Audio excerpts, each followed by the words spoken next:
அருமையான தேவனுடைய ஜனமே, கர்த்தருடைய விசாரிக்கிற தேவனாக இருக்கிறதுனால நீ ஏன் கலங்குகிறாய்? உன்னுடைய வாழ்க்கையிலே வருகிற பாடுகள், போராட்டங்கள், நிந்தைகள், அவமானங்கள், மனிதர்களால் வரக்கூடிய சோர்வுகள், சோதனைகள், வேதனைகள், நெருக்கடிகள், பலவிதமான வியாதி சூழ்நிலைகள், ஏதோ நான் பாவம் செய்துட்டேன் அப்படின்னு குற்ற உணர்வுலேயே நீ இருக்க வேணாம். உன் பாவத்தை பாராத சுத்த கண்ணன் உன் தெய்வமாக இருக்கிறார். உன்னுடைய பாவங்களை மேற்கொள்ளவும் அவைகளை சுத்திகரிக்கவும் மன்னிக்கவும் அதிகாரமுள்ள தெய்வம் தான் உன்னுடைய தெய்வம். உன்னுடைய பாவத்துக்கு தன்னையே பரிகாரியாய் கொடுத்த தெய்வம். உன்னிடத்தில் எந்த பரிகாரத்தையும் அவர் கேட்கவில்லை. ஒன்றே ஒன்று, இனி பாவம் செய்யாதே என்று மன்னிக்கிறவராகவும் உன்னை மனம் திரும்ப பண்ணுகிறவராகவும் இருக்கிறார்.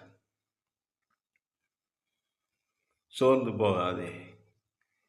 பரலோக ராஜ்யத்தின் மேன்மைகளை குறித்து நீ ஜனங்களுக்கு சொல்லிக் கொடுப்பதற்கும் அவர்களை வழி நடத்துவதற்கும் உன்னை ஒப்பு கொடுக்கவும் கர்த்தருக்கு அநேக பாடுகளை அனுமதித்திருக்கலாம். அந்த அனுமதிக்கப்பட்ட பாடுகள் உன்னை சேதப்படுத்த முடியாது. அந்த பாடுகளிலிருந்து நீ வெளியே வந்து கர்த்தருடைய நாமத்தை மகிமைப்படுத்தி அநேகருக்கு அந்த பாடுகளில் இருக்கிற அநேக ஆயிரக்கணக்கான மக்களை விடுவிப்பதற்கு கூட உனக்கு பாடுகள் பாடமாக அனுமதிக்கப்பட்டிருக்கலாம்.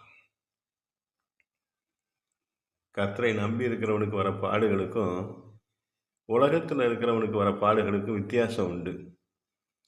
நீ முழுவதும் கர்த்தரை நம்பி இருக்கிறாய் என்று சொன்னால் உனக்கு வருகிற பாடுகள் அது பாடம்.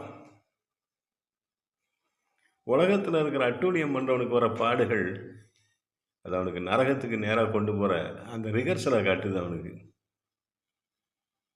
நீ ஆராதிக்கிற ஆராதனை பரலோகத்தின் ரிகர்சல்.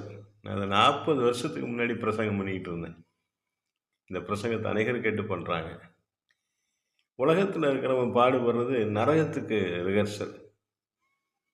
நீ கர்த்தருடைய ராஜ்யத்தை கட்டுவதற்கு உன்னை ஒப்புக்கொடு. உடைய பலன், உன்னிடத்தில் இருக்க பொருளாதாரம், உடைய கல்வி, அறிவு, ஆற்றல் எல்லாத்தையும் கர்த்தருக்கு ஒப்புக்கொடு. எல்லாத்தையும் செலவு செய்து பரலோக ராஜ்யத்தில் உன் பொக்கிஷத்தை சேர்த்து வை. உன் பாடுகள் மகிமை உள்ளதாய் மாறும். உடைய உபத்திரவ நெருக்கடி மகிமை உள்ளதாய் மாறும்.